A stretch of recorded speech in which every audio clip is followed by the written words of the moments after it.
जी, तो last video में मैंने आप लोगों को बताया था कि इंग्लिश डिग्री के साथ आप किस तरह से ऑनलाइन अर्निंग कर सकते हैं या कौन कौन सी ऐसी कैटेगरीज हैं जिसमें आप जा सकते हैं।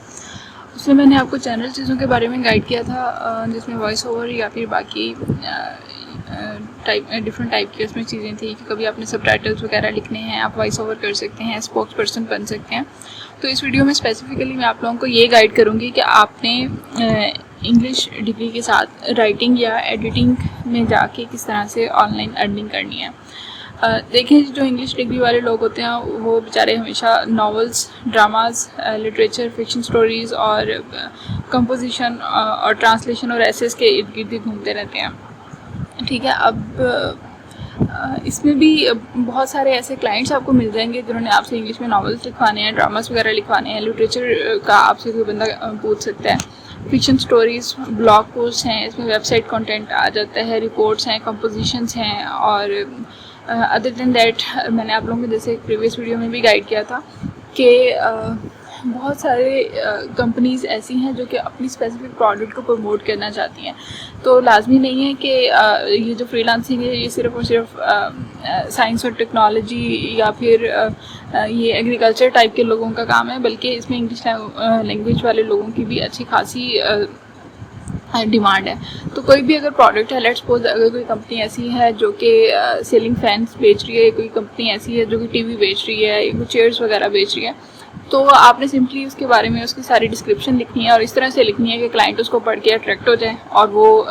वहाँ से जाके उसको परचेज़ करने की कोशिश करे। तो अब इसमें बहुत सारी चीज़ें ऐसी होती हैं, या तो क्लाइंट आपसे डायरेक्टली कह सकता है कि आप मुझे आर्टिकल लिख के दे दें, आपने सिंपली उसकी जो डिमांड होगी उसके अकॉर्डिंग जाके आर्टिकल लिखना है या अपने ब्लॉग पोस्ट लिखनी है और उसको भेज देना है, तो वो खुद ही अपने प्रोडक्ट के साथ उसको लिंक कर देगा। लेकिन या फिर ऐसे भी हो सकता है कि आप अपनी जो वेबसाइट बना लें उसके ऊपर इस तरह से डिफरेंट प्रोडक्ट्स के बारे में लिखना शुरू कर दें कि अच्छा जी, आपको पढ़ने के लिए या फिर आपको लिखने के लिए चेयर की क्यों ज़रूरत है, आप हमेशा बेड पे क्यों नहीं बैठ सकते, सोफे पे क्यों नहीं बैठ सकते, चेयर ही क्यों ज़रूरी है। तो इस तरह की चीज़ें फिर आप जो कंपनीज इस तरह ये चेयर्स वगैरह बेच रही होती हैं, आपने अपने आर्टिकल के उनके साथ जाके लिंक कर देना है और अगर आपका आर्टिकल पढ़ने के बाद कोई बंदा उनकी प्रोडक्ट को परचेज़ करता है तो आपको वहाँ से कमीशन मिल सकता है। इसके अलावा जी ऐसे का बहुत ज़्यादा कॉन्सेप्ट है। ये आजकल जितने भी कम्पिटिटिव एग्ज़ाम्स हैं या फिर दुनिया में काफ़ी ज़्यादा ऐसे चीज़ें हैं जिनमें एसेस का बहुत ज़्यादा इम्पोर्टेंट रोल रह चुका है। उसमें एजुकेशनल एस्पेक्ट से भी आ सकता है लोगों को। वैसे अगर कोई बंदा जनरली गाइड करना चाहता है तो भी, और बहुत सारे ऐसे क्लाइंट्स हैं जैसे पाकिस्तान में आप लोगों ने देखा होगा कि मैट्रिक और एफएससी लेवल पे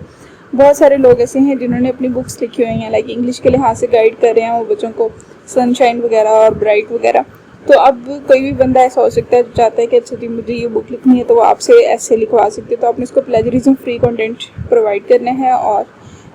ये सिंपल सी चीज़ें हैं जिनके ऊपर आप थोड़ा सा फोकस करके अच्छी खासी अर्निंग कर सकते हैं। तो अगर आपने इस लिहाज से फाइवर पे जाके कोई गिग बनानी है तो पहले आप देख लें कि वहाँ पे कौन से क्लाइंट्स इन सर्विसेज को ऑफर कर रहे हैं और उसके अकॉर्डिंग फिर आपने जाके एडिटिंग करनी है। तो ये इसमें website content and blog post की आप लोग एक गिग बना सकते हैं, नॉवल एंड ड्रामास की एक गिग बना सकते हैं, फिक्शन स्टोरीज़ की एक बना लें, एसेस की एक बना लें।